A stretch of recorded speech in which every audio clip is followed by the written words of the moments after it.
I work with a lot of cross-cultural teams, and I'd be interested to hear your perspective on how can the EQI tools and assessments be relevant? Because it seems like there's more and more team focus in organizations, and in our multinational companies, we've got teams coming around from all different places in the world.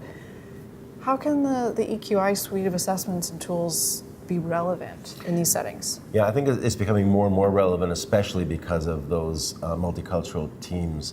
So a couple of things we found in our global research looking at different cultures and how they adapt. First, there's one thing that we know is that all organizations have some basic goals that they have to do. For example, they all want to get things done. They all want to be directive. They all want to work with people, get people working together, and they all have motivation involved to get the job done. So those are common no matter what culture you come from. What differs are the way that we express some of those tasks. And what we found, for example, looking at one example would be assertiveness. So assertiveness varies throughout the globe. And in some cultures, like in Mexico, people are very assertive in getting things done.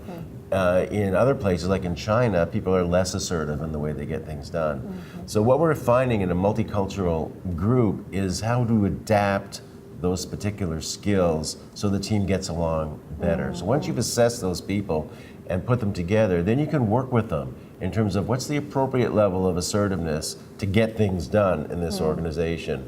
What's the appropriate level of interpersonal skills, appropriate level of empathy. And the other thing we find to predict if someone works well in a multicultural team is the flexibility score. People who score high on flexibility, they're going to be much easier to adapt to a multicultural group. You might have someone who's really skilled technically, but their flexibility score is low. You may have some issues putting that person in a multicultural group. So you might want to do some extra coaching or work with that person before.